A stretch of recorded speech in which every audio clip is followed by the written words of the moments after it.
축구의 기원을 전쟁에서 모르시는 분들도 있고요. 또 축구의 종가는 영국이다 이런 말하는 것도 있죠. 지금 축구 얘기가 하기에 딱 좋은 시기입니다. 축구가 외교를 대신하는 경우도 많고 전쟁을 불러일으키기도 하는데요. 축구를 통해 세상을 한번 볼까요? 공공의 촉 시간 한준 풋볼 아시안 기자 나오셨습니다. 안녕하십니까? 예, 안녕하세요. 자, 손흥민 선수 얘기부터 해야 되는데요. 예. 자, 해트트릭을 기록했는데 이분 왜 안 웃는 겁니까? 사실 마침내 골이 나왔죠. 시즌 개막 후에 뭐 챔피언스리그 경기 포함해서 8경기 동안 골을 넣지 못했고 사실 이제 날짜로만 따져도 8월 첫 주에 개막을 했으니까 네. 9월 달에 있었던 마지막 경기잖아요. 네. 어떻게 보면은 2달 동안 골을 못 넣는 상황이 될 수도 있었다. 사실 이게 뭐 축구 선수에게나 있을 수 있는 일이지만은 지난 시즌 득점왕이었잖아요. 네. 그런 상황이다 보니까 조금 더 현지 언론에서 비판도 많이 있었고 네. 뭐 팀의 개편 상황에서 이런저런 얘기들이 좀 많이 있었어요. 근데 이제 네. 그것에 대해서 본인이 선발 명단까지 사실은 좀 제외가 됐었는데 그러니까요. 교체로 나와서 기대했던 골이 터지니까 조금 이제 평소처럼 좀 재미있게 세레머니를 하기보다는 관중석을 탁 지켜보면서 고개를 떨궜는데 네. 이날 이제 VIP석에는 평소에도 이제 아버님이 항상 오시는데 네. 어머님도 오셨고 또 본인의 개인 트레이너도 와서 네. 또 함께 경기를 지켜봤고 또 실제로 골이 터졌을 때 눈물을 흘리는 모습이 포착이 됐거든요. 아, 네. 그런 감정이 손흥민 선수도 마찬가지였을 것 그간의 같아요. 회한이군요. 네. 그러니까 지금까지 마음고생들을 이렇게 털어낸 것, 특히 네. 선발 명단에서 제외돼서 후반전에 나와서 그걸 털어냈다는 것, 본인도 어떻게 보면은 출전 시간이 짧아졌기 때문에 네. 기대하지 못했는데 또 터졌기 때문에 더 그런 장면이 나왔지 않았나 싶습니다. 네, 자 손흥민 선수의 마음에 대한 공감은 일단 요 정도 하고 뒤에 또 얘기를 다시 하기로 하고 교체로 나왔잖아요. 네. 이게 후반 몇 분에 나왔죠? 그러니까 59분에 출전했으니까 한 후반 14분 정도고 뭐 추가 시간을 포함해서 한 30여 분 정도를 뛴 거죠. 그 안에 지금 3골을 넣었어요. 예, 그 안에 3골을 넣었는데 또 흥미로운 게 73분경 그러니까 후반 28분 정도에 첫 번째 골이 나오고 네. 마지막 세 번째 골이 나오기까지 13분 21초가 걸렸어요. 13분 21초 만에 3골을 넣은 그렇죠. 거예요. 그 짧은 시간 동안 3골을 넣은 것도 네. 대단한데 교체로 출전해서 3골을 넣은 게 토트넘 선수 중에 최초라고 합니다. 아, 이런 역사가 프리미어리그에서. 없군요. 네. 그러니까 사실은 뭐 프리미어리그 전체로 보자면은 네. 그런 사례들이 있었고 아마 많은 올드 팬들은 기억하실 텐데 맨체스터 유나이티드에 솔샤르라는 선수가 있었어요. 네네네. 교체로 나와서 항상 골 넣는 선수. 네네. 이 선수가 1999년 2월 달에 프리미어리그 최초로 교체 출전 선수의 헤드트릭을 기록을 했거든요. 네. 그런데 그 뒤로도 많은 기록들이 많이 없었어요. 아. 그래서 손흥민 선수가 프리미어리그 역대 7번째로 교체 출전 헤트트릭을 기록한 겁니다. 예. 사실 교체 출전하면 보통 후반전 중반쯤 나오니까 3골을 넣을 수 있는 충분한 시간이 안 되잖아요. 그렇죠. 그만큼 손흥민 선수의 결정력이 대단하다. 파괴력이 대단하다는 얘기입니다. 그 장면을 다시 보기로 보면서 저는 무슨 생각을 했냐면요. 월드컵에 나갔을 때 강팀에게 우리가 한 2대 0으로 지고 있는데 한 10분 만에 손흥민 선수가 네. 3골을 몰아칠 수도 있겠구나. 그 정도에 대단했습니다.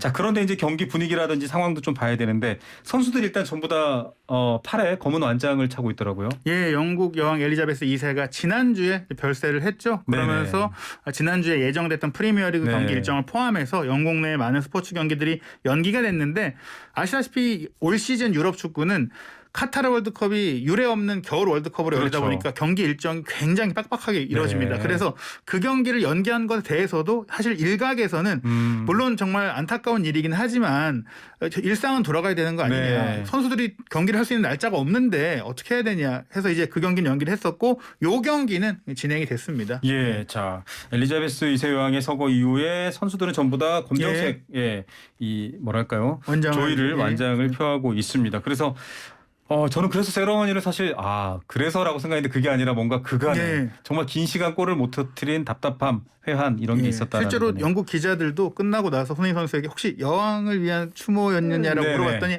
미안하지만 그건 아니고 나의 개인적인 감정이었다고 얘기를 했고요. 네. 사실 그 추모를 한다면 토트넘에는 잉글랜드 대표팀의 주장인 케인 선수가 있거든요. 그렇죠. 케인 선수가 먼저 골을 넣고 시원하게 세레머니를 했었어요. 아마 좀 명분이 있는 선수는 케인이 아닐까 싶습니다. 표현이 안 맞는데 상주도 가만히 있는데 그렇죠. 전문기기 갑자기 그럴 수는 없죠. 알겠습니다. 자, 이게 올 시즌에 그러면은 이제 좀 부활했다 이제 이렇게 안심해야 되나요? 아니면 어떻게 보십니까? 그 사실은 저도 개인적으로 조금 우려가 됐던 것은 손흥민 선수의 개인적인 기량 문제가 아니라 기본적으로 손흥민 선수의 득점이 뭐 전반전에도 잘 나오긴 하지만 후반전에 좀 잘 나오는 편이기도 해요. 왜냐하면 기본적으로 축구는 체력이 상대가 떨어졌을 때 공략하기가 쉽고 그렇죠. 또 체력이 떨어지고 또 우리가 만약에 골을 먼저 넣을 경우에는 상대가 골 넣기 위해 올라오고 그러면서 경기 중반 이후에 공간이 생기는데 토트넘이 이제 올 시즌에 많은 경기를 치러야 하다 보니까 많은 선수들을 영입했고 무엇보다 영입한 선수들도 주전급 선수들이고 뛰어난 선수들이니까 히샬리숑이랑 히샬리숑 선수도 있고 뭐 쿨리스트키도 있고 네. 많은 선수들이 있잖아요. 그러다 보니까 이제 누구든지 풀타임을 뛰기가 어려워진 거예요. 그런 상황 속에서 손흥민 선수가 조금 교체가 됐는데 사실 지금 골을 넣은 시점 같은 때가 골이 잘 나올 때거든요. 그렇죠. 지난 시즌에도 풀타임 뛰면서 막판에 골을 많이 넣었었는데 네네. 자꾸 빠지니까 오히려 다른 선수들이 골을 넣게 되고 네. 뭐 하면 조급해지고 또 견제도 생기고 또 페리시 선수가 영입이 됐는데 이 선수가 왼쪽 윙백에서 뛰는데 기량은 좋아요. 근데 손흥민 선수랑 똑같이 왼쪽에 있잖아요. 네. 이 선수는 자기 쪽으로 수비를 몰아넣고 반대편 선수에게 기회를 많이 만들어준 선수다 보니까 네. 손흥민 선수랑 좀 합이 안 맞는 느낌도 있었어요. 그렇죠. 그런데 이제 이번 경기 같은 경우에는 골이 잘 나오는 그 시점에 투입이 되기도 했고 또 페리시 선수가 교체로 빠진 다음에 골을 넣을 수 있는 그런 패턴이 나오기도 했었기 때문에 손흥민 선수의 기량은 그대로인데 지금 팀의 구조라든지 선수단 구성이라든지 이런 부분 때문에 손흥민 선수가 이전 시즌보다 기회를 좀 못 받았던 게 사실이고 출전됐던 상황에는 그런 게 조금 해소됐다라고 볼 수 있겠습니다. 예, 뭔가 이 손흥민 선수가 뛰고 있는 토트넘 핫스퍼 팀에 변화가 있는데 콘테 감독의 이런 전술을 선수들이 일단 적응하는 것도 문제겠지만 정작 해트트릭 기록하니까 본인 콘테 감독은 또 퍼쩍퍼쩍 뛰면서 좋아하더라고요. 예, 사실은 이제 뭐 콘테 감독 입장에서 손흥민 선수만 생각할 수 없었겠지만 저는 흥미로웠던 게 이 경기를 앞두고 가졌던 기자회견에서 이런 얘기가 있었어요. 네. 콘테 감독이 부임하고 나서 토트넘이 3-4-3 포메이션을 쓰거든요. 네. 그러면서 이제 2명의 중앙 미드필을 두고 3명의 공격수를 쓰는데 네. 말씀드린 대로 이 3명의 공격수를 쓰는 상황 때문에 손흥민 선수가 조금 기회를 나눠 가져야 되는 상황도 있고 3명의 공격수 옆에 윙백 선수들이 사실 이 선수들이 수비수이기도 하지만 공격수이기도 하잖아요. 연결거리죠. 토트넘이 굉장히 공격적으로 이 윙백들을 쓰다 보니까 손흥민 선수가 이곳저곳으로 파고들면서 슈팅을 할 기회를 찾아야 되는데 네. 갈 수 있는 공간이 많이 없었어요. 그럼에도 불구하고 이제 3톱을 쓸 거다라고 얘기를 했었는데 이번 경기 손흥민 선수가 3골을 넣은 시점이 언제냐면 사실 이제 3대2로 앞서고 있을 때 손흥민 선수가 투입이 됐잖아요. 네. 상대가 공격을 많이 하니까 조금은 지키는 상황이 되면서 공격수 1명 쿨루셉스키 선수를 빼고 비수마라는 미드필드를 투입했거든요. 네. 3-5-2가 된 겁니다. 예. 그러면 사람 생각하시면은 케인 손흥민이 투톱으로 쓰잖아요. 그러면은 듀오. 3명이 있기보다 2명 있을 때 이 2명의 선수들이 갈 곳이 많아지잖아요. 네, 그렇죠. 그렇다면 손흥민 선수가 본인의 속도와 양발 슈팅 타이밍을 활용해서 그렇죠. 여기도 갈 수 있고 저기도 갈 수 있고 이전에는 다른 공격수도 있으니까 내가 일로 가면 겹치는 상황이 되다 보니까 갈 수 있는 곳이 제한됐었는데 네. 그런 전술이 잘 맞아 들었는데 경기 끝나고 나서 콘테 감독도 요거도 좀 써봐야겠다 앞으로 그런 얘기를 했다는 것은 앞으로도 손흥민 선수가 조금 자유롭게 뛸 수 있는 3-5-2 전술도 매번은 아니겠지만 어떤 타이밍이나 어떤 경기에는 쓸 수 있겠다. 앞으로 기대되는 전술이 좀 먹혔다 이렇게 볼 수 있겠습니다. 네, 좀 와이텐 라디오 이슈 피플 듣고 계신 축구 팬분들은 기억하실 텐데 이른바 손흥민존에서 터지는 골 같이 예. 터졌어요. 오른발로 한 번, 왼발로 한 번, 또 골키퍼를 부딪히고 한 번 이렇게 예. 그 위치라든지 전술을 좀 손흥민 선수에게 유리한 게 필요한데 손흥민 선수 통산 100골이 얼마 안 남았나요? 예, 프리미어리그 100골입니다. 심지어 뭐 다른 대회까지 합치면 이미 네. 100골을 넘겼는데 프리미어리그 통산 96호 골을 이날 3골을 기록하면서 만들었고 이 기록을 통해서 많이들 기억하실 거예요. 맨유에서 뛰었던 반 니스텔루이 이 선수가 통산 95골이거든요. 프리미어리그에서 네. 이 선수를 뛰어넘어서 현재 프리미어리그 역대 득점 35위가 손흥민 선수입니다. 네. 게다가 이제 호날두 선수의 역대 득점이 102득점이거든요. 네. 한 이제 몇 골만 더 넣으면 호날두의 기록까지 추월할 수가 있고 4골만 더 추가하면 당장 프리미어리그 100골 클럽에 들어가는 대기록을 세우게 됩니다. 외국인 선수 중에서 프리미어리그에서 가장 골을 많이 넣은 선수로 기록됐으면 좋겠다. 네. 물론 또 기록은 깨지겠지만요. 그렇죠. 자, 올해도 득점을 할 수 있습니까? 지금은 모르겠지만.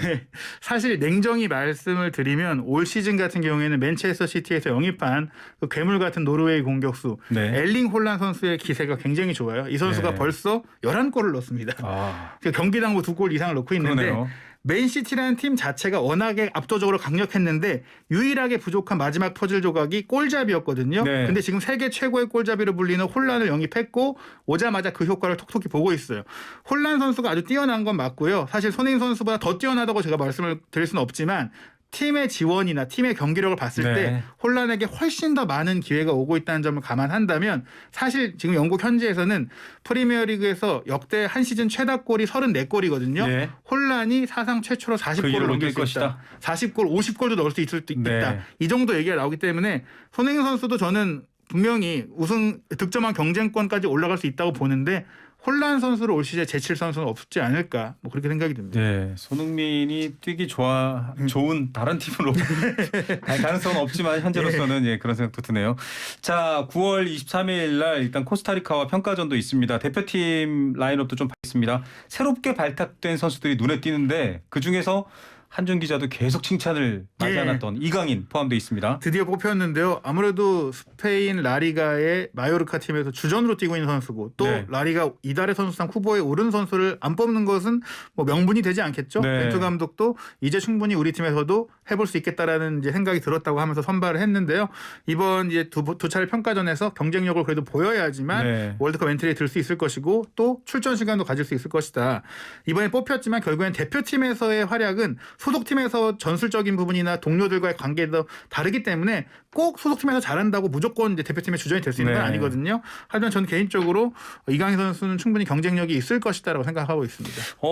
며칠 전 경기인가요? 막 이렇게 좀 거친 파울도 당하고 해서 좀 화제가 됐긴 했는데 예. 여전히 그래도 라리가에서 굉장히 잘 뛰고 있잖아요. 그렇습니다. 지난 주말 알메리아와의 경기에서 이길 때 경기 막판에 영리하게 구석에 가서 시간을 조금 끌다가 네. 상대 선수 좀 화가 나가지고 그러니까요. 밀면서 좀 때렸어요. 머리채를 잡았냐 뭐 이렇게 근데 나오던데요. 어찌 됐거나 본인이 그런 것들을 지켜내고 또 말씀드린 대로 영리하게 경기를 운영하는 선수라는 거. 네. 나이는 어리지만 이미 베테랑의 그 감성을 갖추고 있다는 것은 월드컵에서 충분히 저는 그러니까요. 필요한 선수일 것 지금 같아요. 우리 대표팀의 이제 미드필더로 뛸 텐데 좀 영리한 플레이가 아쉬울 때가 있었거든요 최근에. 사실 이강인 선수는 플레이메이커인데 현재 대표팀의 부동의 주전 플레이메이커가 있죠. 바로 네. 황인범 선수이고 이재성 선수입니다. 이재성 선수는 경험이 풍부하고 전방에서 수비력, 수비 그 커팅 능력 네. 이런 게 워낙 뛰어나요. 대체 불가 선수라고 볼 수 있고 비교하자면 황인범 선수랑 비교해야 되는데 황인범 선수가 사실은 활동 범위나 수비 가담력이 또 훨씬 높습니다. 네. 우리가 월드컵에서는 결국엔 우리보다 강한 팀을 상대해야 되기 때문에 공격 창의성은 이강인 선수가 좋지만 조금 수비를 잘하는 선수를 쓸 수밖에 없어요. 왜냐하면 또 앞에는 손흥민 선수라든지 그렇죠. 다른 공격수들이 공격에 집중하고 미드필더들까지 우리가 다 공격을 할 수는 없거든요. 네. 우루과이, 포르투갈, 가나까지도 우리가 일단 수비를 해놓고 역습을 해야 되는데 네. 그런 측면이 좀 있어서 사실 이강인 선수가 그동안 수비적인 걸 많이 발전을 시켰거든요. 그러니까요. 근데 그럼에도 불구하고 이제 벤투 감독이 원하는 수준일지 그걸 이번 평가전에 봐야 될 것 같아요. 네, 스페인에서도 수비를 굉장히 잘해서 또 평가가 좋기도 하고요. 뭐 히딩크 감독 2002년 월드컵 때 변칙도 있었잖아요. 공격수 5명 한꺼번에 예. 투입하기 뭐 이런 식으로 변화도 있을 것 같습니다. 양현준 선수는 그 굉장히 평가전 때 K리그 팀에서 좀 눈여김을 그렇죠. 받았던 친구죠. 토트넘이 한국에 왔을 때 정말 현란한 드리블 돌파도 보여줬고 어시스트했고 그 경기 이후에 K리그 후반기에도 정말 많은 골과 어시스트를 네. 기록하면서 프로 데뷔 시즌인데 센세이션을 일으켰고 실제로 현재 유럽의 현지 많은 스카우트들이 이 선수를 지켜보고 있거든요. 네. 뭐 군 문제가 걸려있긴 하지만 지금 23세 이하 아시안게임 대표이기도 하기 때문에 이 선수의 장래가 아주 촉망되는데요. 이번에 정말 예상치 못한 발탁이 됐는데 사실 이 선수가 이번에 발탁이 된 이유는 원래의 대표팀 측면 자원인 엄원상 선수 그리고 네. 송민규 선수가 부상 중이에요. 그래서 선발이 되긴 했는데 이번에 만약 잘 해준다면 네. 충분히 시장적 엔트리 경쟁에서도 좀 볼 수 있지 않을까. 굉장히 생각이 나이도 듭니다. 어리고 또 예. 미래가 기대될 수 있는 신예이기 때문에 좀 봐야 될 것 같습니다. 당장 23일 코스타리카전이 열립니다. 관전 포인트 좀 알려주시죠. 그러니까 사실 코스타리카 하면은 현재는 이제 예전에 한참 좋았던 뭐 2014년 월드컵에 8강에 올랐던 때보다는 전력이 많이 떨어졌어요. 네. 세대 교체 실패를 하면서 좋은 선수가 안 나오고 있고 30대 중후반의 선수들이 주축이고 최고의 스타가 골키퍼인 케일러 나바스거든요. 네. 나바스 선수도 지금 뭐 소속팀인 파리 생제르맹에서 네. 주전으로 못 뛰고 있는 상황인데 우리가 이 경기에서는 말씀드린 대로 이강인 선수를 좀 시험해보고 좀 네. 공격 조합이나 또 좀 매끈한 빌드업 플레이 그리고 이제 네. 코스타리카가 수비를 아무래도 열심히 할 거거든요. 그런 수비를 뚫는 모습을 봐야 될 것 같습니다. 예, 시원한 골맛을 좀 보여주는 게 관전 포인트 아닐까 제가 예. 이렇게 해석해 봅니다. 오늘 말씀 감사드립니다. 감사합니다. 한준 기자였습니다. 이슈앤피플 오늘 순서 여기까지고요. 내일 오후 1시에 돌아옵니다.